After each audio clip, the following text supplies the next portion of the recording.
नमस्कार, आप देख रहे हैं देश न्यूज। साथ सूरज पाठक। हमारे खास कार्यक्रम बीच बहस में आप सभी का स्वागत है। बीच बहस में आज हम बात करने वाले हैं उस मुद्दे पर जिस मुद्दे को लेकर के चर्चाएं तो बहुत हैं, लेकिन ये जिसकी पुनरावृत्ति हो रही है वो पुनरावृत्ति कई दशकों के बाद हो रही है। 1989 के बाद पहला मौका है जब उच्च सदन में किसी राजनीतिक दल को या गठबंधन को स्पष्ट बहुमत मिला है। अब राज्यसभा में एनडीए को बहुमत मिल चुका है। इस बहुमत के, क्योंकि इससे पहले 1989 में कांग्रेस के पास उच्च सदन में बहुमत था। उसके बाद जो भी सरकारें आईं उन्हें छोटे दलों से या निर्दलीय जो रहे हैं उन छोटे दलों के सांसदों से कहीं ना कहीं मान मनोबल का दौर चला है। और कई बार ये भी रहा कि छोटे दल या दूसरे सांसदों ने सरकार से लेन देन की बात कही है, या लेन देन से तात्पर्य मेरा ये है कि उनकी कोई बात मानने के पीछे अपनी बात मनवाने की बात कही है, टेट फॉर टेट की बात कही गई है। लेकिन अब एनडीए के पास बहुमत है। 112 सीटें हो चुकी हैं एनडीए की उच्च सदन में।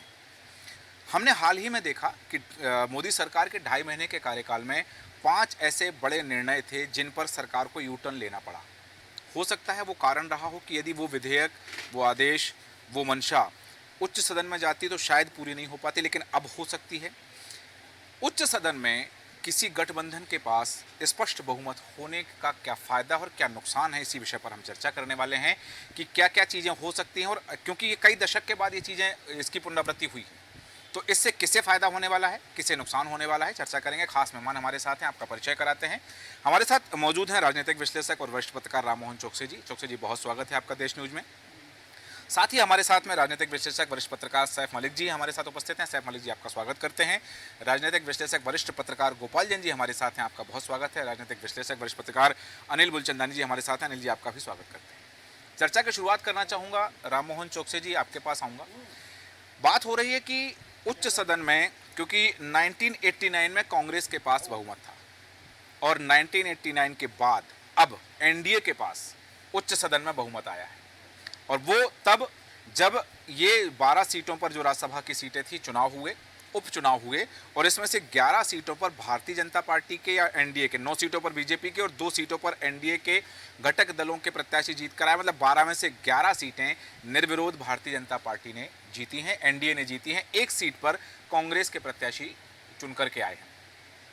अब ये जो स्थिति बन रही है, क्योंकि जैसा कि हम देखते हैं कि जो जितनी सीटें हैं उतनी सीटों के आधार पर, क्योंकि 8 सीटें अभी खाली हैं, 4 सीटें जम्मू कश्मीर की खाली हैं और 4 सीटें मनोनयन वाली खाली हैं, तो उन 8 सीटों को निकाल दें तो जो संख्या बल बचता है, जो संख्या सीटों की बचती है, उस आधार पर एनडीए को बहुमत प्राप्त हो चुका है। ऐसी स्थिति में इस स्पष्ट बहुमत मिल जाने से किससे फायदा होने वाला है, किससे नुकसान होने वाला है, और इस बहुमत को आप कैसे देखते हैं, राममोहन चौकसी जी? देखिए सूरज जी, जैसे कि आपने कहा कि अब स्पष्ट उनको बहुमत मिल चुका है और बल संख्या में मतलब एनडीए अब बिल्कुल टॉप पर है। जी। मेरा मानना यह है कि राजनीति और क्रिकेट दो ऐसी चीज़ें हैं जिसमें कब क्या हो जाए जी। कुछ कह नहीं सकते। यानी 2 दिन पहले तक की स्थिति ये थी कि एनडीए को बहुमत नहीं था। हाँ। आज की स्थिति में एनडीए 112 के साथ बहुमत में आ गई है। जी। अब उसमें सूरज जी बहुत स्पष्ट बात है कि यदि एनडीए बहुमत में है तो उसका फ़ायदा स्वाभाविक तौर पर एनडीए को ही मिलेगा, भाजपा को ही मिलेगा।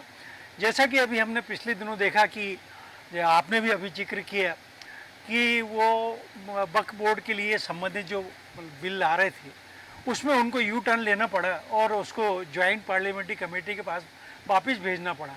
यदि ये बहुमत उस समय होता तो हो सकता था कि ये बिल उस समय ये प्रस्ताव पारित हो जाता।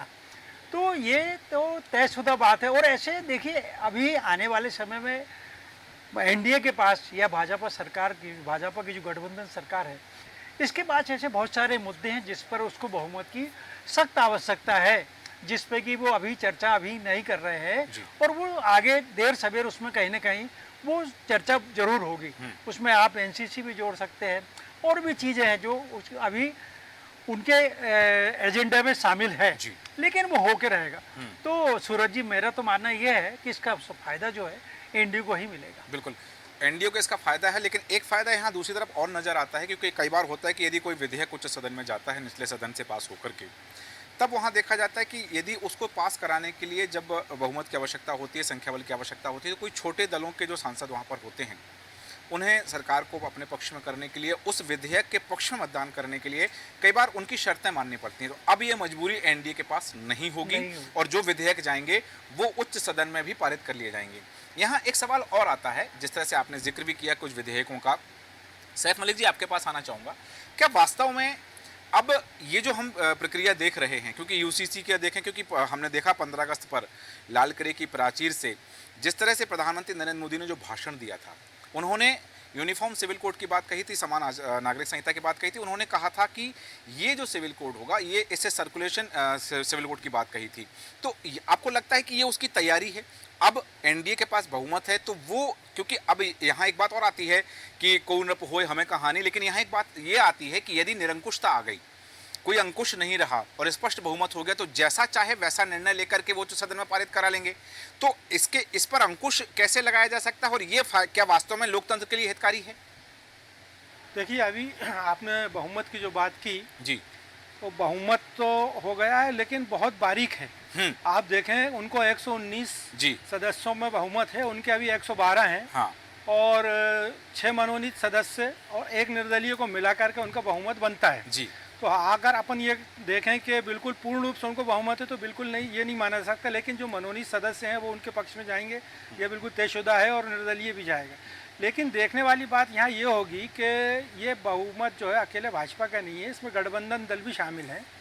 और अभी कुछ मुद्दे ऐसे आए हैं जिन पर उनका विरोध भी सामने आया है। जैसे चिराग पासवान ने अभी लेटरल एंट्री को लेकर विरोध दर्ज कराया था, और जाति जनगणना को लेकर भी उन्होंने अपना रुख दिखाया है। तो जहाँ तक मेरा मानना है, वही मुद्दे इतनी आसानी से पास हो पाएंगे राज्यसभा में जिस पे सब पार्टियाँ जो उनके साथ घटक दल हैं वो एक मत हों।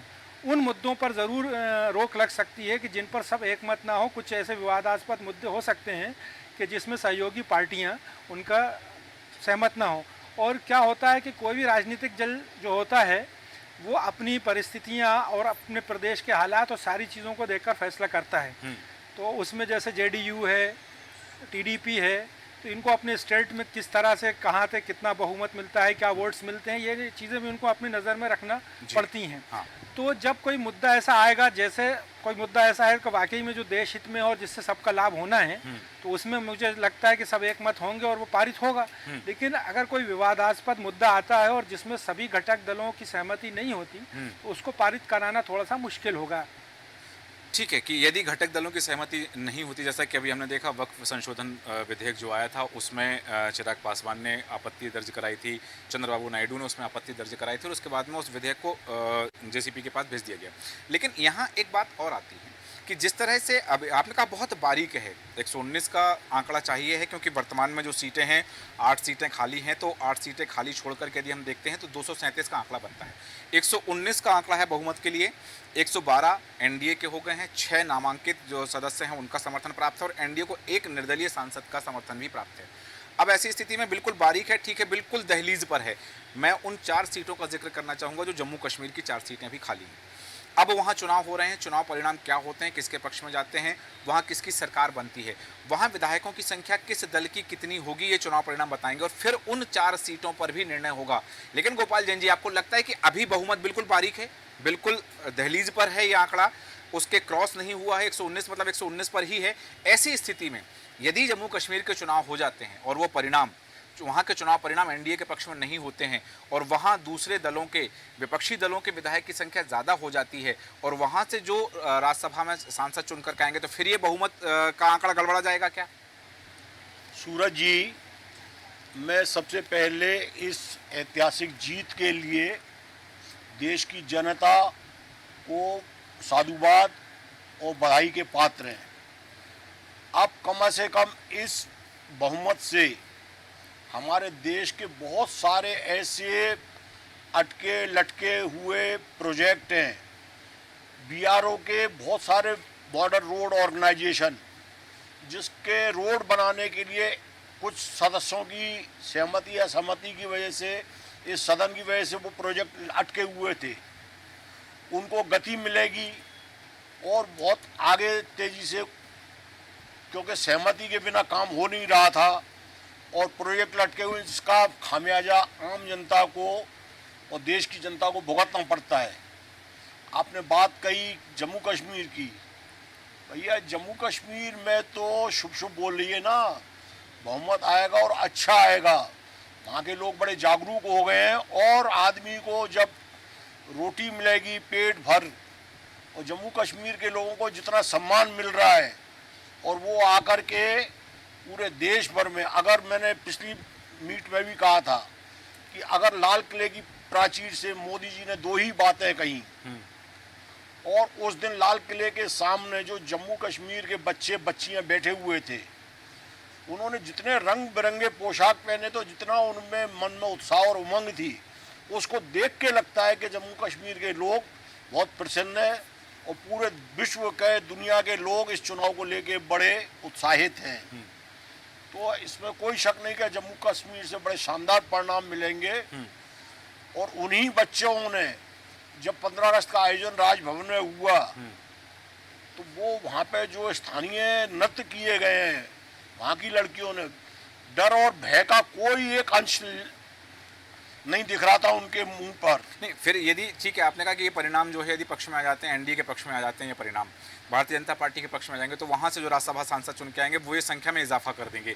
अभी जो बिल्कुल बॉर्डर पर 119 का संख्या बल है, बहुमत का संख्या है, और 119 ही एनडीए के पास हो जाएंगी। तो उसके बाद अभी वर्तमान में हैं, और उसके बाद यदि वहाँ से जो 4 सीटें खाली हैं उसमें से यदि विधायकों की संख्या के आधार पर सदस्य चुनकर आएंगे, तो फिर तो ये बढ़ जाएगा। तो फिर ये जो बॉर्डर वाली चीज़ है, जहाँ थोड़ा सा भी, क्योंकि 6 नामांकित सदस्य हैं और 1 निर्दलीय सांसद का समर्थन प्राप्त है, तब जाकर के 119 का आंकड़ा हो रहा है। तो यदि फिर इनके समर्थन की चिंता नहीं रहेगी एनडीए को? नहीं, अब देखिए, सबको सद्बुद्धि दे भगवान, अपन यही प्रार्थना कर सकते हैं। और एक समय के बाद जब लोग बहुत पीड़ित और शोषित और दुखी होते हैं, तो जो एक तबका रहता है दंगे करवाने वाला, परेशान करने वाला, लेकिन उसके पीछे उनके बाल बच्चे। मैं जम्मू कश्मीर का जिक्र सिर्फ इसलिए कर रहा हूं कि वहां के चुनाव परिणाम आने के बाद राज्यसभा सांसदों की संख्या, 4 सीटें हैं राज्यसभा सांसदों की, तो उसमें विधायकों की संख्या बल के आधार पर जो सांसद चुन करके आएंगे, विधायक जिनको चयन करेंगे वहां से, उस संख्या बल की बात कर रहा हूं मैं। नहीं, वो जितने सांसद अब जो चुन के आएंगे, उस विधायक दल के, वो एनडीए के पक्ष के ही आएंगे। चलिए ठीक है, मतलब ये जो 119 का आंकड़ा है ये आगे क्रॉस हो जाएगा, और यहाँ जो 1 निर्दलीय सांसद का समर्थन है और 6 नामांकित सदस्यों का समर्थन है, यदि वहाँ से 4 और आ जाते तो जो अभी बिल्कुल बॉर्डर लाइन पर है वो उससे क्रॉस हो जाएंगे। अब वहाँ से कितने विधायक एनडीए के होते हैं, बीजेपी के होते हैं, ये उस पर निर्भर करेगा। लेकिन यहाँ एक बड़ी बात सामने और आती है, क्योंकि जिस तरह से अब जो परिणाम सामने आए, अभी हम देख रहे हैं कि निर्विरोध चुने गए हैं 11 में से 12, वहाँ विधायकों ने मतदान नहीं किया है, और उन 12 में से 11 सदस्य जो हैं 9 भारतीय जनता पार्टी के हैं, 2 एनडीए के घटक दलों के हैं। बिहार से जो चुने गए हैं, किरण चौधरी को निर्विरोध चुना गया है। इसके अलावा अब जो स्थिति बनती है, मैं वापस जिक्र करना चाहूँगा उन 5 विधेयकों का, उन 5 फैसलों का, चाहे वो लेटरल एंट्री की बात हो, चाहे वक्फ बोर्ड संशोधन की बात हो, या फिर ब्रॉडकास्ट बिल की बात हो, ये विधेयक वापस लिए गए। ब्रॉडकास्ट बिल लाया गया, उस पर विरोध हुआ, उसको वापस लिया गया। वक्फ संशोधन बिल लाया गया, वापस लिया गया। लेकिन अनिल मूलचंदानी जी, क्या आपको लगता है कि अब जिस स्थिति में एनडीए है, अब वो ऐसे किसी भी विधेयक का विरोध झेल करके उसे वापस नहीं ले पाएगी, क्योंकि अब उच्च सदन में एनडीए बहुमत में है? पाठक जी, अब अग्नि परीक्षा तो नरेंद्र मोदी जी की है। जिस प्रकार से लोकसभा के चुनाव के परिणाम आए और परिणाम के बाद सरकार बनी, उस सरकार के लिए तो विपक्ष के राय आपके सामने आना चालू हो गई थी कि सरकार कल गिरेगी, 2 महीने के बाद गिरेगी, 6 महीने के बाद गिरेगी। हाँ। परंतु जिस योग्यता से भारत के प्रधानमंत्री अपनी सरकार को बढ़ा रहे हैं, और आज जो ये राज्यसभा का स्थिति बनी है, मैं ये उम्मीद करता हूं कि जिस प्रकार से राम लक्ष्मण की जोड़ी इस देश को आगे बढ़ाने का काम कर रही है, अमित शाह जी की काबिलियत और आगे बढ़ जाती है। किस प्रकार से 370 का विधेयक पास हुआ था, यह देश के लोगों को अनुभव है। परंतु अब यह होगा कि जिस राष्ट्रवादी सरकार की कामना इस देश का बहुसंख्यक कर रहा था, जो सनातनी इस देश के अंदर रहता था और भारत की संस्कृति के संरक्षण के लिए जिस प्रकार से बड़े बड़े मंदिर, मठ और संस्कृति को स्थापित करने का काम सरकार कर रही थी, और आज जब उनके गठबंधन में कुछ लोग उनका विरोध करने वाले भी है, उस योग्यता के बीच में से उन विधेयकों को पास कराना ये बड़ी अग्नि परीक्षा होगी। और जहां तक हम उनकी काबिलियत को समझते हैं, भारत के प्रधानमंत्री और गृह मंत्री जी मिलकर उन विधेयकों को पास कराने में सफल हो जाएंगे। और साहब जी की मैं इस बात से सहमत हूं कि जो लोक कल्याणकारी होंगे, जो देश के हित में होंगे, जो प्रत्येक मानव के हित में होंगे, जैसे वक्फ बोर्ड के बारे में अभी मैंने कई मुस्लिम उन गरीब तबके के लोगों को देखा जिन्हें अब समझ में आ रहा है कि वक्फ के नेताओं ने हम लोगों के अधिकारों का शोषण किया, केवल अपने परिवारों को, कुछ नेताओं को पालने पोसने का काम किया। और अब जो विधेयक आ रहा है, उस विधेयक से उस गरीब मुसलमान का कल्याण होगा, उसके हित में निर्णय होंगे, तो वह भी नरेंद्र मोदी की भारतीय जनता पार्टी की जिस विचारधारा के लिए गुजरात के मुख्यमंत्री रहते हुए कहा जाता था कि मोदी आएगा सबको खा जाएगा, आज तक तो किसी को खाया नहीं। अब उस मुस्लिम गरीब तबके को भी भरोसा होने लगा है और उसी का परिणाम देखिए आप कश्मीर में। कश्मीर के कुछ मुसलमान छोटे बच्चे मुझे कुछ दिन पहले इंदौर के एक पार्टी में मिले थे, वो वेटर का काम कर रहे थे, तो शक्ल से मुझे कश्मीरी लगा। मैंने उससे पूछा कहां से हो, बोले कश्मीर से हूं मैं।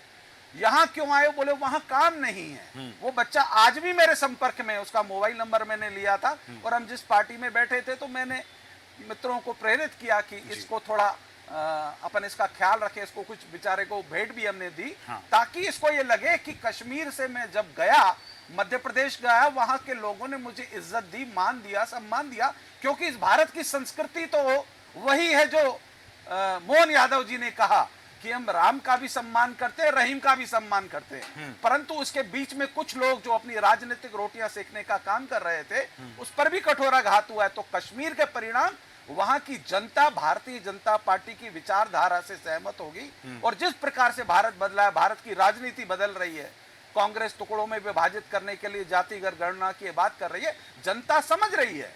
जनता को मूर्ख समझने का काम न अब भारतीय जनता पार्टी करती है न कांग्रेस करती है। आपने एक बात वक्फ बोर्ड जो संशोधित बिल आया उसका जिक्र किया, आपने ये भी कहा कि अब वो विधेयक पारित हो जाएगा, उसमें गरीब मुसलमानों का फायदा होगा जो अभी तक सताए हुए खुद को बता रहे थे। उसमें जो विरोध हुआ, उसमें विरोध इस बात का हुआ कि उसमें वक्फ बोर्ड में 2 सदस्य हिंदू होंगे, इसका विरोध हुआ।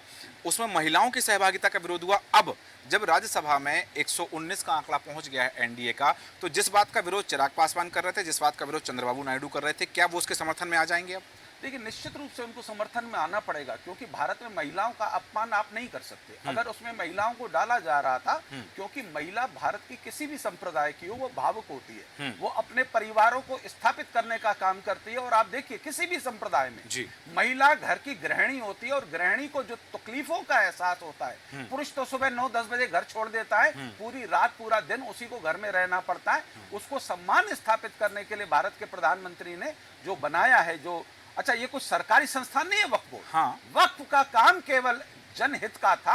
उस जनहित के काम को करने के लिए श्रेष्ठ नियत से, अच्छी नीति से भारत के प्रधानमंत्री द्वारा ये प्रयास किया जा रहा है। और जिस प्रकार से वक्फ के माध्यम से कई इस देश के बहुसंख्यकों की संपत्तियों को हड़पने का या कब्जों के भी या जो अन्य विवाद चले आ रहे हैं, वो भी निराकरण होंगे। क्योंकि भारत में विवाद कब तक, हम देख रहे हैं ना बांग्लादेश में क्या स्थिति है, श्रीलंका में क्या हुआ, वह देखने के बाद भी इस देश का अल्पसंख्यक अब समझता है कि जहां बहुसंख्यक होगा वहां अल्पसंख्यक मारा जाएगा। कांग्रेस यही प्रयास करती आई है। अब देश के अल्पसंख्यकों को समझ में आ रहा है, कांग्रेस का एक प्रयास है विवाद पैदा करो, अल्पसंख्यकों को मरवाओ और उस देश के अंदर भारतीय जनता पार्टी को बदनाम करो। ठीक है, लेकिन भारतीय जनता पार्टी की बदनामी, आपने कहा कि ये कांग्रेस का उद्देश्य, ठीक है, लेकिन यहाँ जिससे हम जो चर्चा कर रहे हैं कि उच्च सदन में 119 का आंकड़ा एनडीए को मिल गया है, वो जैसा मेरा प्रश्न था कि जिसका विरोध घटक दल कर रहे हैं, उनको भारतीय जनता पार्टी कैसे अपने पक्ष में ला पाएगी? देखिए, भारतीय जनता पार्टी के नेताओं की योग्यता पर आपको संदेह नहीं होना चाहिए। भारत के प्रधानमंत्री और गृह मंत्री की योग्यता पर संदेह है भी नहीं किसी को। और निश्चित रूप से उन लोगों को मनाया जाएगा, समझाया जाएगा। अपेक्षाकृत पूरी देश की जनता को समझाने के, एक गठबंधन के अपने साथी को समझा लेना बहुत सरल होता है। और उम्मीद करता हूं कि भारत के प्रधानमंत्री और सरकार जो मिलकर उन अपने साथियों को मनाएगी और देश हित में, मानव हित में उचित निर्णय लिए जाए। चलिए, ठीक है, जिस तरह से देखा जा रहा है कि साथियों को मना लेंगे जो घटक दल हैं, जो वर्तमान में भी किसी विधेयक के किसी बिंदु का विरोध कर रहे हैं वो साथ में आ जाएंगे और फिर जो विधेयक पारित किए जाएंगे। हालांकि अभी 2.5 महीने की सरकार में 5 बड़े विधेयक, 5 बड़े निर्णय वापस लिए गए। हालांकि जैसे देखा गया कि कांग्रेस के जो अध्यक्ष हैं मल्लिकार्जुन खड़गे, उन्होंने तो ये भी कह दिया था कि लेटरल एंट्री के मामले में यूपीएससी का जो जिक्र किया गया उसमें यूपीएससी में यू का मतलब है सरकार का यू टर्न, इस तरह की बात भी उन्होंने कह दी थी। लेकिन अब ये यू टर्न आगे भी लिए जाएंगे, नहीं लिए जाएंगे, ये भविष्य के गर्त में छिपा। लेकिन एक बड़ी बात, वर्तमान में जो संख्या बल हमारे सामने, वर्तमान में जो संख्या हमारे सामने की 112 एनडीए के हैं, 6 नामांकित सदस्य हैं, 1 निर्दलीय सदस्य का समर्थन प्राप्त है। लेकिन जो कुछ हुआ इसके पहले, क्योंकि 10 राज्यसभा सांसदों को लोकसभा का चुनाव लड़वाएगा, वो एक उदाहरण ज्योतिरादित्य सिंधिया भी उसमें है। वो पहले राज्यसभा सांसद थे, लोकसभा का चुनाव लड़ा गया, वो लोकसभा के सदस्य हो गए। 10 सीटें वो खाली हुई, 1 सीट उड़ीसा की खाली हुई, जहां पर ममता मोहंतो ने इस्तीफा दिया बीजेडी से और वो चली गई भारतीय जनता पार्टी में। एक उदाहरण हमारे सामने और है, बीआरएस के केशव, उन्होंने इस्तीफा दिया और उन्होंने पार्टी बदल ली, तो ये सीटें खाली करवाई गई। राममोहन चौकसी जी, क्या ये पूर्ण बहुमत नहीं था? वो बहुमत का आंकड़ा नहीं छू पा रहा था एनडीए राज्यसभा में, उच्च सदन में, क्योंकि 1989 के बाद किसी को पूर्ण बहुमत नहीं मिला उच्च सदन में। तो क्या ये जो इस्तीफा दिलवाना, पार्टी बदलवाना और उसके बाद में जो घटनाक्रम चला कि 20 सीटें खाली हो गई, तो ये सब सोची समझी रणनीति थी ताकि उसके बाद जो चुनाव या उपचुनाव हों और वहाँ जिन राज्यों की सीटें खाली हुई हैं वहां पर भारतीय जनता पार्टी के एनडीए के जितने विधायक हैं उस संख्या बल के आधार पर कि ये निर्विरोध जीतकर ही आएंगे, तो ये 119 का आंकड़ा हम पालेंगे। इसकी रणनीति बहुत पहले से रची गई थी क्या? ये सब कुछ बहुत पहले स्क्रिप्टेड हो चुका था? देखिए सूरज जी, ऐसा कहा जाता है कि राजनीति में सब कुछ जायज़ माना जाता है जी, और राजनीति करने के लिए रणनीति बनाना बहुत ज़रूरी होता है। और हम तो मतलब 2014 के बाद से यदि हम लगातार देख रहे हैं जी, कि भाजपा की सरकार या एनडीए के गठबंधन ये एक बहुत सोची समझी स्क्रिप्टेड रणनीति के तहत, मतलब इसमें कोई दो मत नहीं है। मैं आपसे बता रहा हूँ कि मतलब मेरा ये व्यक्तिगत अनुभव है कि भाजपा और एनडीए एक ऐसा गठबंधन है जिसमें कि आप उस कल्पना को नहीं कर सकते जिसको वो पहले से तय मान के चलते कि ये चीज़ हमको करना है। मैंने आपसे कहा ना कि जहाँ मतलब ये जुमला आजकल बहुत फेमस हो गया है, बहुत बड़ा प्रसिद्ध हो गया है कि जहाँ आदमी सोचना बंद करता है वहाँ से वो सोचना शुरू करते हैं। उसमें नाम लिया जाता है, अमित शाह का नाम लिया जाता है, उसमें मोदी जी का नाम लिया जाता है, उसमें जब विदेश की रक्षा का मामला आता है तो डोभाल जी का नाम लिया जाता है, उसमें हमारे विदेश की नीति का जब मामला आता है तो शिवशंकर का नाम आता है। यानी इस प्रकार से तो ये रणनीति के तहत ही होता है और उसमें एक रणनीति के तहत ये पूरा किया गया है और उसी का ये परिणाम है कि आज देखिए, आज उच्च सदन में वो अपने बहुमत को हासिल कर चुके हैं। और रहा सवाल जैसा कि आपने जिक्र किया कश्मीर का, जहाँ तक मामला है कश्मीर में भी इनको विजय मिलेगी, ये तयशुदा बात है। क्योंकि कश्मीर का माहौल आज पहले का माहौल और आज का माहौल, जैसे कि गोपाल जी ने कहा कि उन बच्चियों ने जिस संग से उत्साह दिखाया, जिस संग से आज आप चले जाइए कश्मीर में जाके देखिए ना आप, वहाँ माहौल क्या है। देखिए कुछ चंद मुट्ठीभर लोगों को, उन देशद्रोहियों को छोड़ दिया जाए जो शुरू से लेके, और मैं तो बार बार कहता हूँ ये मेरा खुला आरोप है कि ये टूल किट के लिए उपयोग होने वाले विपक्ष के लोग हैं जो टूल किट की तरह उपयोग होते हैं। और मैंने वो नाम भी कोट किया है कि जॉर्ज सोरोस व्यक्ति है जो इस प्रकार देश के खिलाफ कोई व्यक्ति, कोई संस्था, कोई भी राजनीति दल यदि देश के खिलाफ चलेगा, मोदी के खिलाफ चलेगा, वो उसको पैसा देता है। और पैसा भी ऐसा नहीं, करोड़ों रुपए में देता है। ये टूल किट का काम है। तो हमारा कहना है कि देखिए राजनीति में सब चलता है और राजनीति में सब कुछ जायज माना जाता है और एक रणनीति के तहत ही काम हो रहा है और इस रणनीति में उन्हें सफलता प्राप्त हुई। ठीक है, एक रणनीति रची गई, एक रणनीति बनाई गई और रणनीति बना करके जैसा कि उड़ीसा की बात करें कि उड़ीसा में वो सीट खाली करवाई गई, इस्तीफा दिलवाया गया, फिर वहाँ बीआरएस के एक सदस्य का इस्तीफा दिलवाया गया और 10 राज्यसभा सांसदों की सीटें खाली करवा करके उनको लोकसभा चुनाव लड़वाया गया। ये एक रणनीति थी। इस रणनीति के तहत जो बनाई गई उसको सफलता प्राप्त हुई और उसकी सफलता का परिणाम ये है कि अब उच्च सदन में एनडीए के पास, भले ही जैसा सैफ मलिक जी ने कहा, सैफ मलिक जी आप ही के पास आ रहा हूँ ये प्रश्न लेकर के, कि आपने कहा कि वो बिल्कुल बॉर्डर का मामला है, ना एक आगे ना एक पीछे। मैंने जिक्र भी किया कि कश्मीर की 4 सीटें आ जाएंगी तो फिर वो संख्या बल के क्या को, लेकिन यहाँ एक बड़ी बात ये आ रही है, बहुत मुश्किल होता है दोनों सदनों में किसी एक गठबंधन का, किसी एक राजनीतिक दल का स्पष्ट बहुमत पा जाना। लेकिन वो बहुत मुश्किल काम भी एनडीए ने कर दिखाया और दोनों सदनों में, लोकसभा में भी राज्यसभा में भी अब बहुमत मिल गया है। आपको लगता है कि ये हो जाने के बाद में एनडीए की सरकार, मैं भारतीय जनता पार्टी की सरकार या मोदी सरकार का जिक्र नहीं कर रहा हूँ, मैं जिक्र कर रहा हूँ एनडीए की सरकार, क्या ये दोनों सदनों में बहुमत हो जाने के बाद अब एनडीए की सरकार मनमानी कर पाएगी? जैसा कि मैंने अभी पिछले जवाब में भी आपको ये बात बताई थी, तो इतना नज़दीकी मामला है कि मनमानी तो नहीं हो पाएगी। हाँ। आम सहमति से ही काम होगा।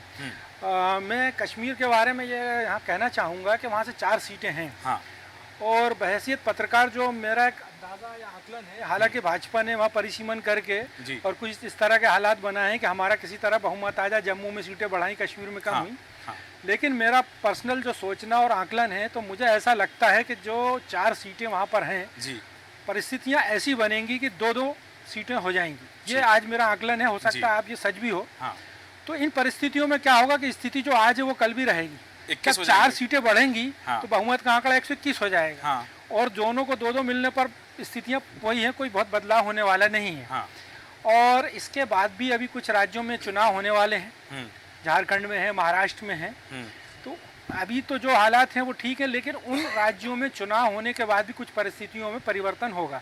विधायकों की संख्या घटेगी, बढ़ेगी, और उसके हिसाब से ही फिर राज्यसभा का बहुमत भी कम ज़्यादा हो सकता है।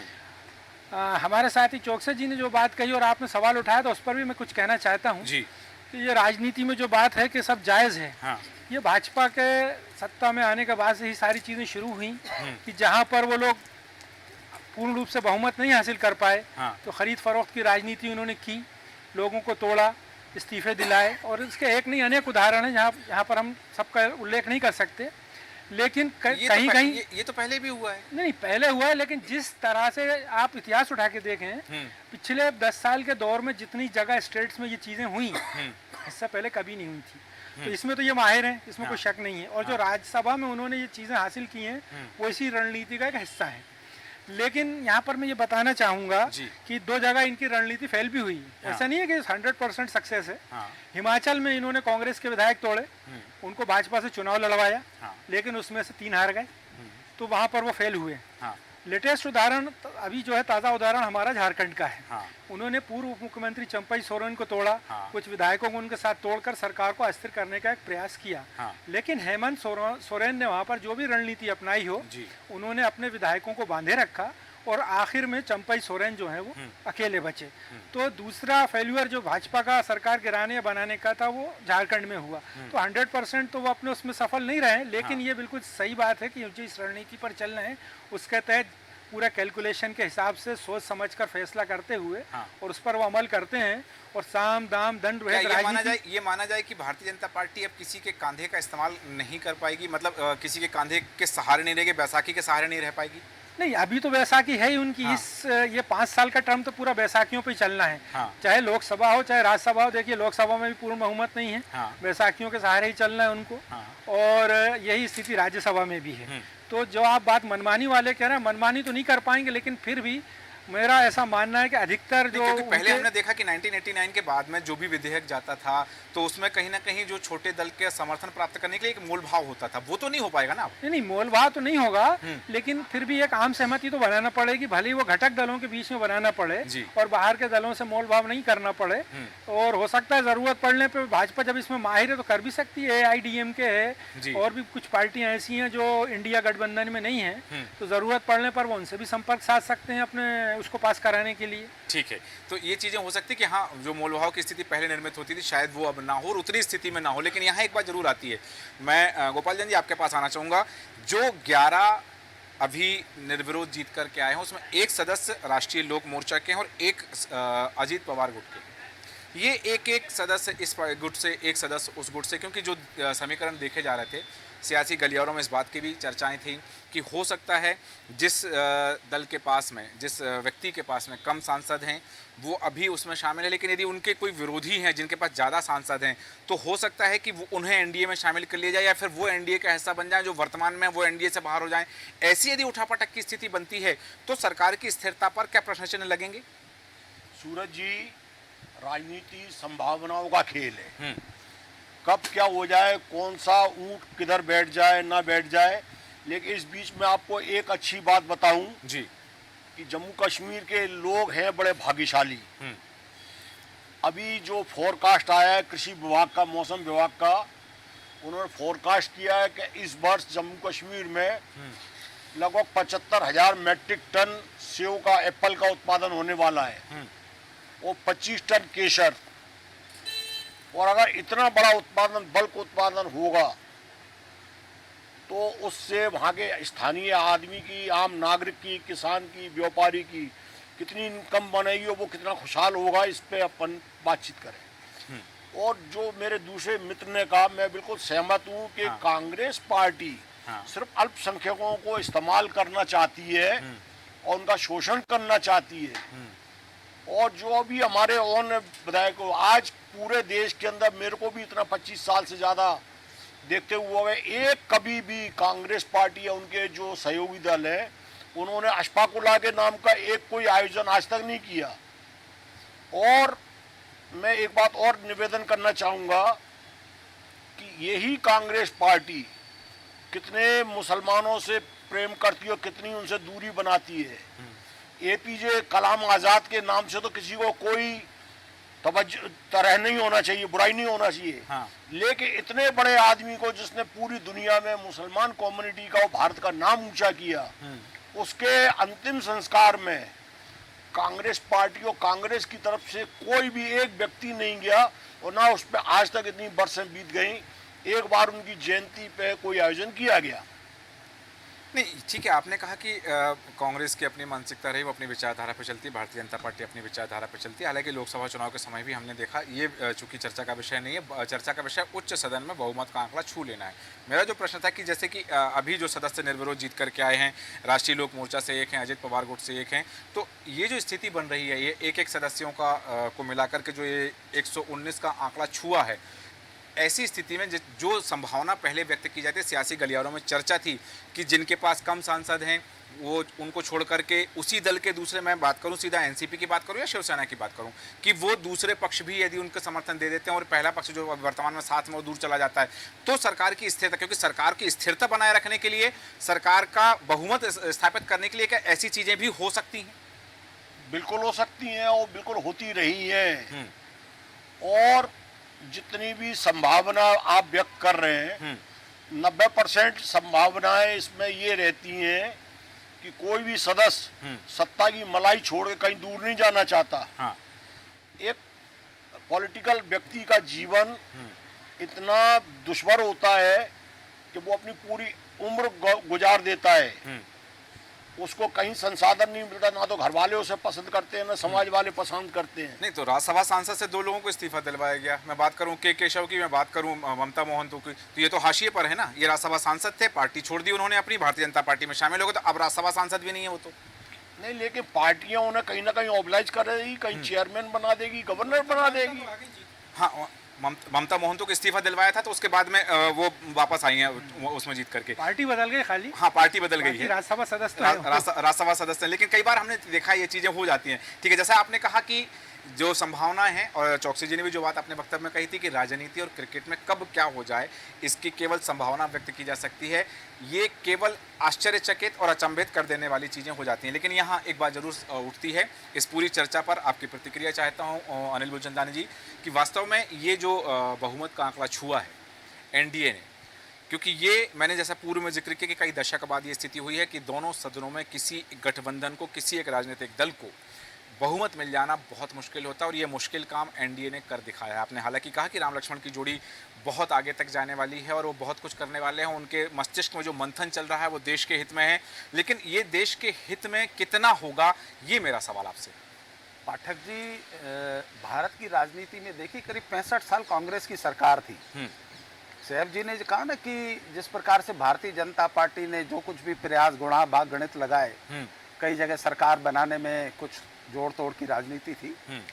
कांग्रेस क्या करती थी? राष्ट्रपति शासन लगा देती थी। इंदिरा गांधी का राज कीजिए, मतलब हिटलरशाही होती थी। उनने जो कह दिया, आज जो ममता बनर्जी के राज में बांग्लादेश आधा बंगाल बन चुका है। जिस प्रकार से बंगाल की स्थिति है, ये तो भारत के प्रधानमंत्री का संयम है, क्योंकि उन्हें मालूम है कि उनके ऊपर आरोप है कि मोदी आएगा सबको खा जाएगा। इसलिए वो अपना कठोर वो स्वरूप जो मुख्यमंत्री गुजरात रहते हुए था, यहाँ आकर सहज होते गए, सरल होते गए। उनने कई बार ये नारा बना क्यों, सबका साथ, सबका विकास, सबका विश्वास, इसलिए कि उन्हें लगता था कि उनको भी मुख्य धारा में लाया जाए। जब से भाजपा की सरकार बनी, सबसे ज्यादा मलाई इस देश के मुसलमानों ने खाई है, सबसे ज्यादा IAS IPS मुसलमान बने, सबसे ज्यादा पढ़ाई लिखाई शिक्षा दीक्षा भारत के मुसलमानों को मिली। और यही कारण है कि कश्मीर का मुसलमान भी अब भारतीय जनता पार्टी पे भरोसा करने लगा, क्योंकि कहीं ना कहीं अगर वो कहीं त्रिपुंड लहराने किसी मठ में जाते हैं तो वो अपने सनातन धर्म की ये शिक्षा देते हैं कि मैं एक सनातनी सत्ता की कुर्सी पर बैठा हूं जो किसी के साथ अन्याय नहीं करेगा। कांग्रेस और भारतीय जनता पार्टी दोनों ही सरकारें मलाई खाने के लिए हैं, परंतु कौन ज्यादा मलाई खाता है? भ्रष्टाचार तो कांग्रेस की सरकार में भी था, भाजपा की सरकार में भी होता है, और राजनीति करने के लिए तो मैदान में आए हैं। हाँ। चाहे वो कांग्रेस हो चाहे भाजपा हो, अगर वो राजनीति भी ना करे, गुणा भाग उठा पटक भी ना करे, तो फिर तो घर बैठते वो अच्छा ठीक होता। है, आपको रोक रहा हूँ सैफ मलिक जी। जैसा कि आपने कहा कि भारतीय जनता पार्टी ने गुणा भाग करना शुरू किया, उनके शासनकाल में ज्यादा हुआ है। अनिल जी ने कहा कि कांग्रेस कब इससे अछूती रही है? कांग्रेस कब अछूती रही उससे? नहीं, कांग्रेस के दौर में रहा, लेकिन इस तरह से जोड़ तोड़ नहीं होता था। आपने जो बात कही राष्ट्रपति शासन की, उससे मैं सहमत हूँ कि उस दौर में इंदिरा जी जो थी वो भी एक निरंकुश सत्ता चला रही थी और कई स्टेट्स में उन्होंने गिराया। वो भी एक निरंकुश सत्ता चला रही है, मतलब अब भी निरंकुशता है क्या? नहीं, निरंकुशता अब उस तरह की तो नहीं है कि जो उस दौर में हम मानते, जो एक दौर गुजरा जिसमें इमरजेंसी भी लगाई गई। हाँ। तो वो दौर तो नहीं है, लेकिन अभी जो दौर है वो खरीद फरोख्त वाला दौर हो गया है। हाँ। अच्छा, पहले की जो राजनीति थी, लोग ये मानते थे कि वो मूल्यों पर होती थी, विचारों पर होती थी, और आज के दौर की राजनीति में ना कोई मूल्य बचे हैं ना विचार बचे अनिल हैं। मूलचंदानी जी, कोई मूल्य नहीं है, कोई सिद्धांत नहीं है राजनीति के। देखिए, उसका मुख्य कारण बताऊं। हाँ। राहुल गांधी हाँ। कांग्रेस के राजनेताओं महात्मा गांधी, जवाहरलाल नेहरू, इंदिरा गांधी के सिद्धांतों को कूड़ेदान में फेंककर भारत के विषयों पर चर्चा करने के लिए विदेशी फंडिंग से प्लेटफॉर्म चुनते हैं। इतनी निर्लज्जता भी भारतीय राजनीति में कभी नहीं आई, क्योंकि राहुल गांधी और सोनिया गांधी जी का भारत से लगाव नहीं है। वो केवल राजनीतिक रबड़ी खाने के लिए सत्ता में बैठे हैं। उन्हें भारत की ना तो संस्कृति का ध्यान है, ना उस कांग्रेसियों का ध्यान है जिन्होंने कांग्रेस को स्थापित किया। और कांग्रेस के कई वरिष्ठ नेता वो मजबूर हैं, वो लाचार हैं, क्योंकि उनको विधायक और सांसद बने रहना है। उन्हें मालूम है कि राहुल गांधी, सोनिया गांधी के नेतृत्व में कांग्रेस दिनों दिन बर्बाद हो रही है, देश को बर्बाद कर रही है। कंगना रनौत का बयान जो आया था कि वो उसको किसान विरोधी कहा गया, किसानों के आंदोलन में उन्होंने कहा कि वहाँ रेपिस्ट हैं, किसानों को कहा, विदेशी फंडिंग की बात कही, तो वो भी तो सत्ता की रबड़ी खाने आई हैं। तो फिर इस तरह की बयानबाजी का विरोध हो रहा, तो वो क्या गलत है फिर? देखिए, अब मैं आता हूं उसी विषय पर कि कांग्रेस का कोई नेता अगर अनर्गल बयान देता है तो दोनों ही राजनीतिक दलों के लोग क्या बयान देते हैं? ये उनका निजी व्यक्तिगत बयान है। हाँ। अरे, जब आपका नेता है तो बयान पार्टी का होना चाहिए। हाँ। ये व्यक्तिगत बयानबाजी कह के, ये शब्द कह के उस मकड़ी जाल में से निकल जाने की परंपरा भारतीय राजनीति की है। इसकी निंदा करता हूं, इसकी बुराई होनी चाहिए। ठीक है, आपने बिल्कुल सही कहा कि ये इस तरह की राजनीति नहीं होना चाहिए कि जहां यदि वो हमारे पक्ष में बोल रहे हैं तो हमारी बात है, पार्टी की गाइडलाइन है, यदि उन्होंने अपनी कोई बात रखी है तो ये नहीं होना चाहिए कि पार्टी उससे देखिए, मणिशंकर अय्यर, दिग्विजय सिंह, इस प्रकार के जो राष्ट्र विरोधी, देश विरोधी दंगइयों के बयान देते थे, तो कांग्रेस क्या करती थी? ये तो उनके व्यक्तिगत बयान है। ये किसी भी राजनीतिक क्षेत्र में किसी भी राजनीतिक पार्टी का कोई नेता कहता है, उसको अगर राजनीतिक दल उस पार्टी से बर्खास्त नहीं करता है, अतः स्वीकार कीजिए कि राजनीतिक इच्छा शक्ति की कमी के कारण वो इस बयान को स्वीकार करते हैं। बिल्कुल सही कहा कि ये राजनीतिक इच्छा शक्ति की कमी और कहीं ना कहीं उसमें स्वार्थवादिता भी है कि हमारा स्वार्थ लगा हुआ है, भले ही किसी राजनेता ने कोई बयान दे दे। लेकिन जिस तरह की बात हो रही है कि तमाम तरह की बयानबाजी, तमाम तरह की बातें जो सामने आती हैं, और जहां चर्चा में जो बात सामने आई कि राजनीति में सब कुछ संभव है, लेकिन वो संभव की संभावना कहाँ तक जाती है? वहाँ नैतिकता की बात करें, वहाँ मर्यादा की बात करें, वहाँ हम बात करें मूल्यों की, वहाँ बात करें देश रक्षा की, वहाँ राष्ट्रहित की बात करें, तो इन चीज़ों को दरकिनार नहीं रखना चाहिए, इन चीज़ों को हाशिए पर नहीं रखना चाहिए। ऐसी स्थिति में जब राष्ट्र सर्वोपरि होता है, तब राजनीतिक महत्वाकांक्षा कहीं ना कहीं निम्न स्तर पर या द्वितीय स्थान पर हो जानी चाहिए, भले वो सत्ता प्राप्ति की हो, पद प्राप्ति की हो, या सत्ता की मलाई खाने की हो। यहाँ उच्च सदन में भारतीय जनता पार्टी की जो सरकार है, एनडीए की जो सरकार है, उन्होंने बहुमत का आंकड़ा छू लिया है। 119 का आंकड़ा है, 119 सदस्य अब एनडीए के हैं। अब यदि कोई विधेयक जाता है तो उच्च सदन में पास होने में वर्तमान में कोई संभावना नहीं। और जैसा कि सैफ मलिक जी ने कहा कि कश्मीर की जो 4 सीटें वर्तमान में खाली हैं वहां से भी यदि 2-2 के आंकड़े में कि 2 सदस्य राज्यसभा के यदि एनडीए के पक्ष में आते हैं और 2 सदस्य इंडिया घटक के पक्ष में जाते हैं तो भी आंकड़ा बराबर होगा, क्योंकि फिर बहुमत का आंकड़ा 121 हो जाएगा और एनडीए के पास फिर सदस्य संख्या 121 ही होगी। हालांकि बिंदु और हैं जिन पर हम चर्चा कर सकते हैं, पर समय हमें अनुमति नहीं देता। चर्चा को विराम देंगे। आप सभी मेहमानों का बहुत धन्यवाद। सैफ मलिक जी, अनिल बुलचंदानी जी, राममोहन चौकसी जी, गोपाल जी, आप सभी का धन्यवाद चर्चा में शामिल होने के लिए। बात हो रही है उस बहुमत के आंकड़े की। अब इस बहुमत के आंकड़े से किसको फायदा होने वाला है, किसको नुकसान होने वाला है, भविष्य बताएगा। और क्या वास्तव में जो संभावना है कि बिल्कुल बॉर्डर पर है और बात उन घटक दलों की है जो एनडीए के साथ है, यदि कोई विधेयक आता है तो वो उसमें समर्थन में बोलते हैं या उसके विरोध में जाते हैं, तब वो विधेयक कैसे पारित होंगे, ये देखना दिलचस्प होगा। हमारा आज के खास कार्यक्रम में इतना ही। बने रहे देश न्यूज के साथ। नमस्कार।